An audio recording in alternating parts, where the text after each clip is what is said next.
ঝিলি ঘুমোচ্ছে তো, ঘুম ভেঙে যাবে। অখিল, মা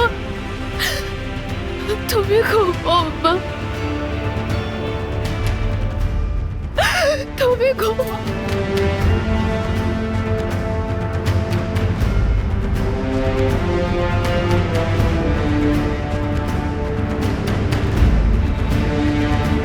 ভেতরে চলো, কথা আছে। কি কথা?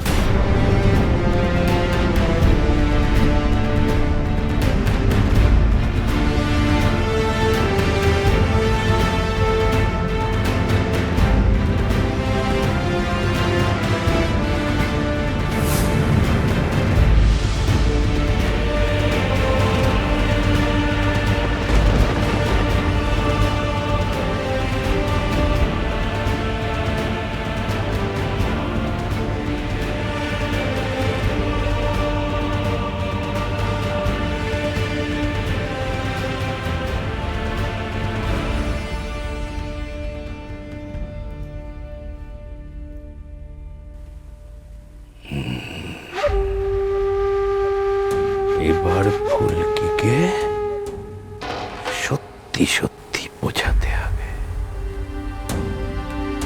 একবার যদি আদিত্যর হাতে সম্পত্তি চলে আসে,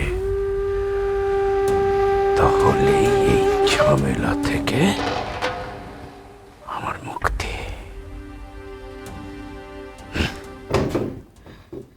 ঝিলিক, মা কে চিৎকার করছিল রে? কার গলা? কার গলা পাবে? আমি চিৎকার করছিলাম। হ্যাঁ, আমার গলা পাচ্ছিলে তুমি? আমার গলা পাচ্ছিলে তো? তুই চিৎকার করছিলি? তুই তো কখনো চিৎকার করিস না ঝিলিক। করি না তো, কিন্তু কি করব বলো? তুমি তো আমাকে এই রায়চৌধুরী বাড়ির বউ করে নিয়ে এসছো। আজ থেকে তো আমি এ বাড়ির বউ। তাহলে এই বাড়ির ভালো মন্দ সবকিছু তো আমাকেই ব্যবস্থা করতে হবে, তাই না? সবকিছু তো আমাকে দেখতে হবে। হ্যাঁ, তো চিৎকার করছিলি কেন?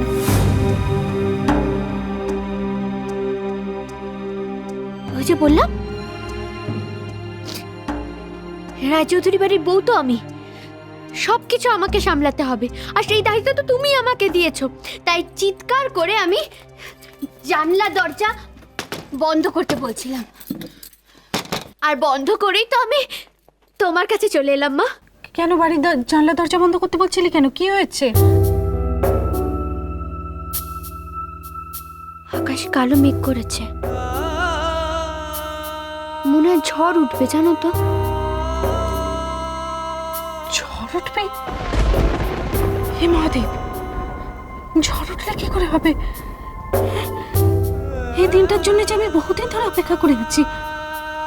ঝড় উঠলে যে সব বন্ধ হয়ে যাবে। না না না, এটা কর ঝড় যেন না, ঝড় বৃষ্টি যেন না হয় ঠাকুর। তুমি চিন্তা করো না মা, ঝড় উঠবে আবার থেমেও যাবে।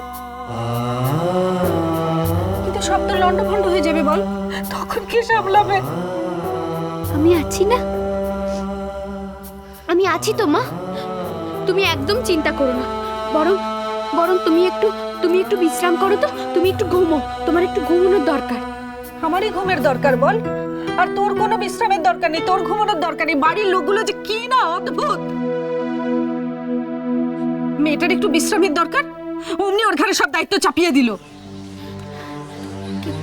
কেউ আমাকে দায়িত্ব দেয়নি মা, আমি সব দায়িত্ব নিজে থেকে খুশি মনে নিজের ঘাড়ে নিয়ে নিচ্ছি।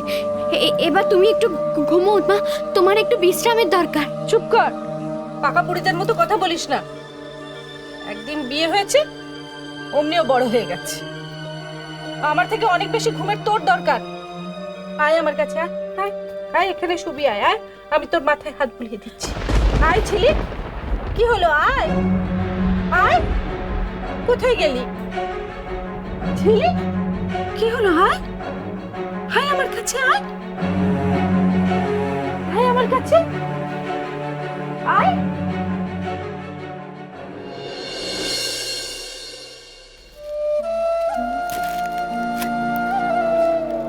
আর যেন কি কি বাকি আছে? দই, মিষ্টি আর ফুলের গয়না। হে মা, আমি তো ভুলে গিয়েছিলাম, ফুলের গয়না লাগবে তো। কি করব? আমাকে গিয়ে সব কিনে আনতে হবে, দই, মিষ্টি আর ফুলের গয়না। কিনতে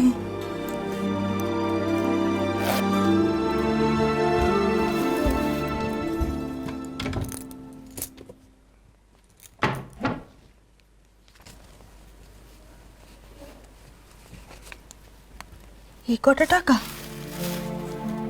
কি হবে এখন? টাকা বাবার কাছে চাইবো? বাবার না না, বাবার কাছে যাওয়ার দরকার নেই। কিন্তু টাকা আমি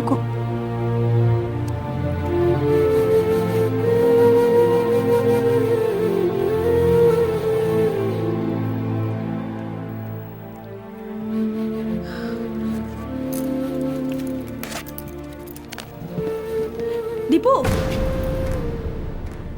একবার এদিকে এসো না।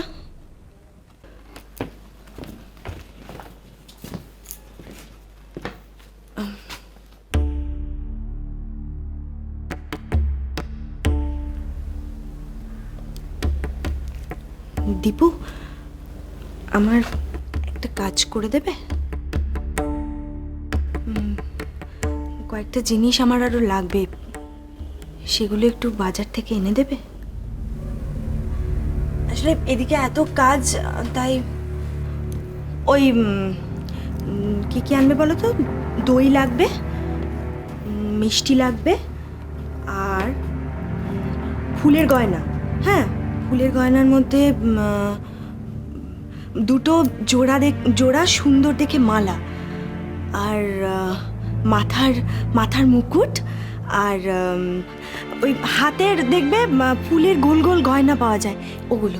কোনো একটা বড় দোকানে যাবে, ওরা সুন্দর করে সব সাজিয়ে দেবে। হ্যাঁ, এই নাও, এই টাকাটা রাখো। আর এটা আমার কাছে আর টাকা নেই, তাই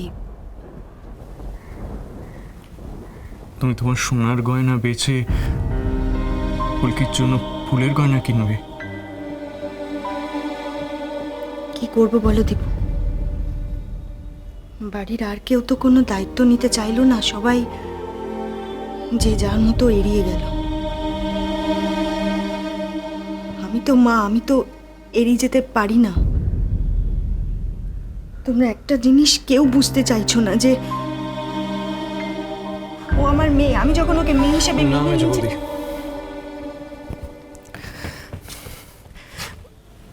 আমি এটা নিতে পারবো না।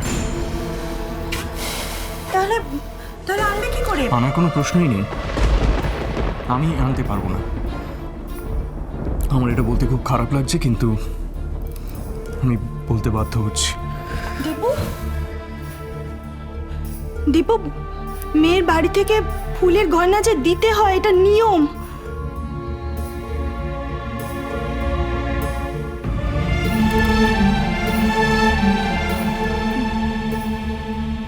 এনে দাও না দীপু।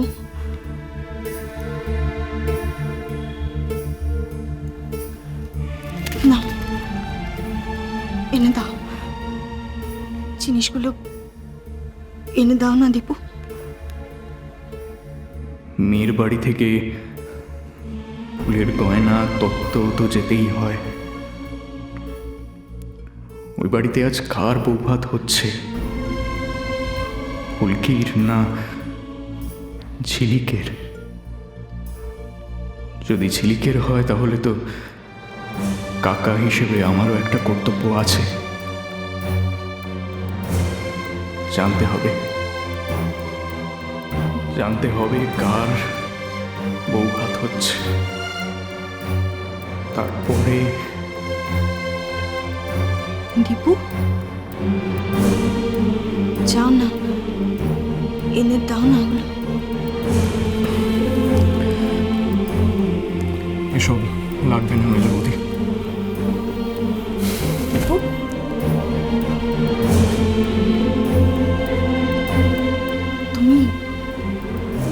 দেবে না আমাকে? বৌভাতটা যদি সত্যিই তোমার মেয়ের হয়, তাহলে কাকা হিসেবে আমারও তো কিছু কর্তব্য থাকে।